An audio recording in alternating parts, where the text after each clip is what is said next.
కుంభం వారికి గనక చూసుకున్నట్లయితే మీకు ధనస్థానంలో శనికుజులు ఉన్నారు. దాంతోపాటు ఇప్పుడు బుధుడు కూడా వస్తున్నాడు.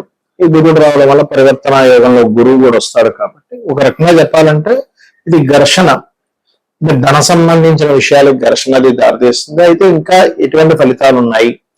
ఇంకోటి ఏంటంటే మీకు 3లోకి వెళ్తాడు మే 12వ తేదీ నుంచి. అయితే ఈ ఏప్రిల్ 9 నుంచి దీని ప్రభావం ఉంటుంది, బుధుడు యొక్క ప్రవేశ ప్రభావం. కాకపోతే బుధుడు ఏప్రిల్ 11 నుంచి ప్రవేశిస్తాడు అందులోకి. ఒక 27 రోజుల పాటు ఉంటుంది.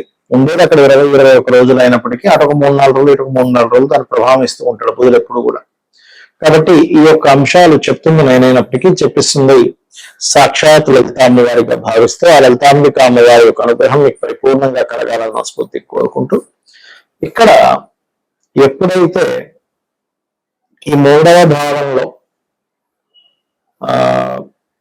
కుజుడు వెళ్ళడం, 2వ భావంలో ఉండేటువంటి శని కుజులుకి బుధుడు ఎంటర్ అవడం అనేటువంటిది ఒక రకంగా ధన విషయంలో, ముఖ్యంగా షేర్ మార్కెట్ విషయాల్లో, తాతగారు ఆస్తి సంబంధించినటువంటి అంశంలో, స్నేహితులతోని వీరి యొక్క అంటే ఈ స్నేహితులు లవర్స్ అనుకోండి, అంటే ఇష్టపడిన వారు అనుకోండి, ప్రేమికులతో అనుకోండి, షేర్ మార్కెట్ మూలంగా అనుకోండి, పెట్టే ధనం విషయంలో ఖచ్చితంగా జాగ్రత్త వహించాలి. ఇక్కడ గుర్తుపెట్టుకోండి.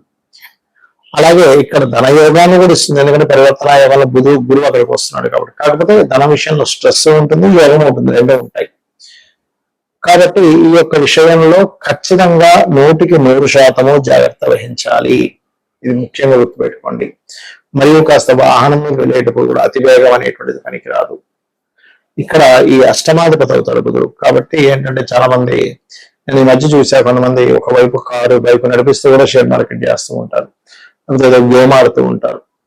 ఈ కమ్యూనికేషన్ రంగాలకు సంబంధించినటువంటి ఒకవైపు ఆపరేట్ చేస్తూ వాహనం నడపడం లాంటివి ఇక్కడ చాలా చాలా అసలు ఎప్పుడు పనికి రాదు, ఇప్పుడు మరింత ప్రభావం చూపిస్తుంది. అయితే అన్నిటికంటే ఎక్కువగా మీకు ఈ షేర్ మార్కెట్ ఇన్వెస్ట్మెంట్స్ ఈజీగా లాభాలు వస్తాయనే దాని మీద మీరు తారాసపడడం వల్ల కలిగే ఫలితాలు, కొంతమంది చూడండి కొన్ని ఈ బెట్టింగ్స్ అని ఇటువంటి వాటి వల్ల కూడా ఇబ్బంది ఉంటుంది. కాబట్టి మీరు ఏం చేస్తారంటే ఓం నవవిద్యమ బింబశ్రీ న్యక్కారే ధనచ్చదాయ నమః అనే మంత్రం చేయండి.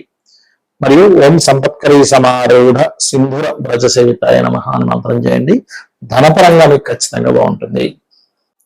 మరి ఈ యొక్క బుధుడు యొక్క ప్రవేశం మూలంగా ఏప్రిల్ 9వ తేదీ నుంచి ఒక 25-27 రోజుల పాటు ఉండే ప్రభావము. దాని తర్వాత మే 12 నుంచి కుజుడు అగ్నితత్వ రాశిలోకి వెళ్తున్నాడు. ఇప్పుడు ప్రస్తుతం శనితో ఉన్నాడు, మే 12 నుంచి అగ్నితత్వ రాశిలోకి వెళ్తాడు. దీని మూలంగా దేశకాల పరిస్థితుల్లో ఎటువంటి ఫలితాలు ఉంటాయి, మరి మీకు జాతకం తెలియదు, అయినా సరే మీరు ఎటువంటి విషయాల బట్టి జాగ్రత్తగా ఉండాలనే విషయాలు తెలుసుకుందాం.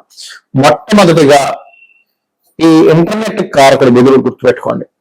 ఇంటర్నెట్, కమ్యూనికేషన్స్, ఈ మెయిలింగ్, అడ్వర్టైజ్మెంట్, లేకపోతే మనకి ఈ వార్తాపత్రికలకు సంబంధించిన యూట్యూబ్ ఇవన్నీ ఉంటాయి కదా, వీటికి కారకుడు.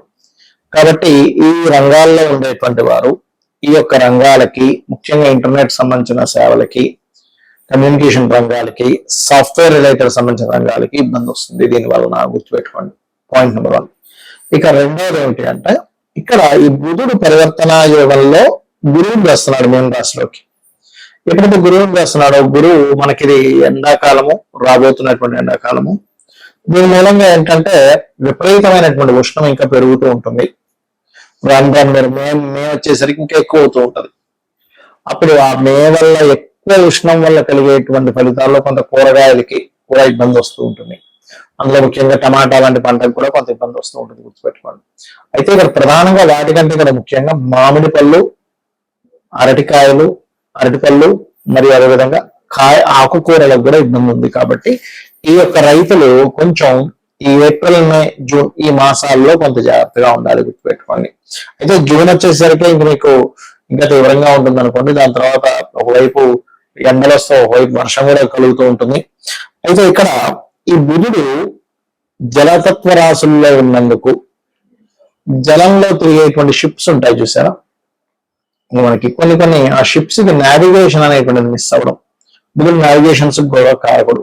అంటే మనం ఎటు వెళ్తాము, ఏంటి, ఎలా ఉంటుంది అనేటువంటి వాటికి కారకుడు. ఈ నావిగేషన్స్ కూడా మిస్ అవ్వడము, ఈ ఎయిర్పోర్ట్స్ దగ్గర లేకపోతే మన ఈ ప్రయాణం చేసేటువంటి ఫ్లైట్లు సంబంధంగా కూడా కొంతవరకు ఇబ్బంది రానుంది ఈ యొక్క సమయంలో. ఎందుకంటే వాయుతత్వ రాసుల్లో ఉండేటువంటి గురువు బుధుడితో పరివర్తన యోగం వల్ల మరలా మీకు ఇక్కడ ఈ యొక్క శని కుజులతో సంబంధాలు ఉంది కాబట్టి ఫ్లైట్లు నడిపేవారు, ఫ్లైట్లు నిర్వహించేవారు, లాస్ట్ టైం కూడా మనం చెప్పుకున్నాం, అప్పుడు ఒకసారి మనకి 1200 ఫ్లైట్ల దాకా ఆగిపోయి చాలా ఇబ్బంది అయింది చాలా మంది ప్రయాణికులు.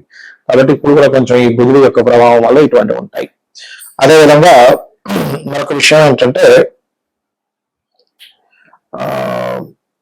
షేర్ మార్కెట్ ప్రధానంగా, ఎందుకంటే బుధుడు షేర్ మార్కెట్ కారకుడు అండి. అయితే ఈ షేర్ మార్కెట్ విషయంలో కూడా ముఖ్యంగా 4 రాశుల వారికి మరింత ఎక్కువ ఇబ్బంది ఉంది. ఎవరెవరు అంటే వృషభము, సింహము మరియు వృశ్చికము, కుంభము. ఈ 4 రాశుల వారు షేర్ మార్కెట్ రిలేటెడ్ సంబంధించినటువంటి అంశంలో చాలా చాలా చాలా జాగ్రత్తగా ఉండాలి. కాబట్టి ఈ యొక్క అంశాల్లో ఇప్పుడు నేను ఏవైతే అంశాలు చెప్పానో ఈ యొక్క అంశాల్లో చాలా జాగ్రత్తగా ఉండాలి ఇప్పుడు ఉన్నటువంటి గ్రహస్థితి రీత్యా చూసుకుంటే. మరియు మరొక విషయం ఏంటంటే ఇప్పుడు మనకి చాలా మంది ఏమనుకుంటున్నారంటే ఈ సీజ్ ఫైర్ అవుతుంది కదండి, ఈ సీజ్ ఫైర్ అంటున్నారు కదా, ఆగిపోతే ఏమనుకుంటున్నారు, కానీ ఆగదండి. యుద్ధం అనేటువంటిది ఎలా ఉంటుందంటే ఒకవైపు సీజ్ ఫైర్ ప్రకటించినట్టే ప్రకటిస్తారు, 4 రోజులు 15 రోజులు అని, మళ్ళీ ఇంకోవైపు చూస్తే ఎక్కడో బాంబు పడుతూ ఉంటుంది. అంటే పూర్తి స్థాయిలో ఆపరు, అది ఆపినట్టుగా అనుకోవడం, మళ్ళీ వెంటనే ఇంకో బాంబు వేయడం, లేకపోతే మళ్ళీ ఇంకోటితో ప్రశంస రావడం, తద్వారా మళ్ళీ. అందుకని నేను చెప్పేది ఒకటే, అమెరికా కంట్రీస్ లోని లేకపోతే ఇరాన్ కొన్ని ముస్లిం కంట్రీస్ లో ఉండే భారతీయులు వీలైతే కొన్ని నెలలు కొంతకాలం పాటు ఇవన్నీ చల్లారే వరకు కూడా మీకు వీలుంటే ఇండియాకి వచ్చేసేయండి ఆ మాట. ఎందుకంటే ఇక్కడ ఉండేటువంటి గ్రహస్థితులు మనకి ఈ సంవత్సరం నవనాయకులు అంటారు. అంటే రాజు, మంత్రి, సేనాధిపతి, శస్యాధిపతి, అర్ఘ్యాధిపతి, మేఘాధిపతి అని ఇలా ఉంటాయి. ఇందులో ఈసారి మంత్రి కుజుడైనందుకు ఈ యుద్ధ సంబంధించినటువంటి విషయాలు అనవసరంగా పడుతూనే ఉంటారు. ఎందుకంటే ఒరిజినల్ గా అయితే మనం ఎవరో కూడా యుద్ధం రాకూడదనే కోరుకోవాలి మనస్ఫూర్తిగా. కారణం ఏంటంటే యుద్ధం వల్ల ఎవరికి లాభం లేదా నష్టం తప్పితే. అయినా సరే ఇక్కడ ఏంటంటే ఇది ఊరుకోవన్నమాట. అంటే ఇప్పుడుండే పరిస్థితులు ఎలా ఉంటాయంటే ప్రతి ఒక్కరికి కూడా లేదు నేను బాంబే హస్తా ఏదైతే అదైంది అనే ఒక తెలియని ఒక డేరింగ్ దీన్ని తీసుకొస్తూ ఉంటుంది. కాబట్టి ఈ మే 12 నుంచి ఇంకా కుదురు ఓన్ హౌస్ లో కదా, ఇప్పుడు శనితో ఉన్నాడు, అది యుద్ధంలో ఉన్నాడు, ఇది యుద్ధం అయితే చల్లారిపోద్దాం అనుకుంటాం, కానీ అలా కాదు. ఇక్కడ ఏమవుతుందంటే ఎప్పుడైతే ఈ యొక్క బుధుడు ఈ కుజుడు ఓన్ హౌస్ లోకి వెళ్తున్నాడు, ఇది ప్రభావం చూపిస్తుంటుంది. మరి జాతకం లేని వాళ్ళు ఏం చేయాలి, జాతకం తెలియని వాళ్ళు ఏం చేయాలి అంటే నవగ్రహాల్లో ప్రత్యేకంగా కుజ, బుధ, శని గ్రహాల దగ్గర దీపారాధన చేయండి. కాస్త గోశాలలకు వెళ్ళి గోవులకి బెల్లము, క్యారెట్స్, గోంగూర లాంటివి తినిపించండి. చండీ వినండి. చండీ మీరు ఎంత వింటూ ఉంటే అంత బాగుంటుంది, గుర్తుపెట్టుకోండి. చండీ పారాయణం చేయడం, చండీ వినడం, రుద్రం వినడం, రుద్రాభిషేకం చేయడం.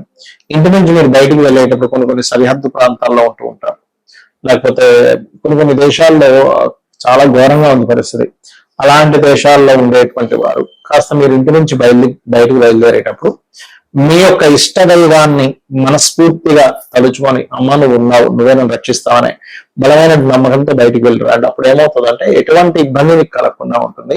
శ్రీమాత్రే నమః.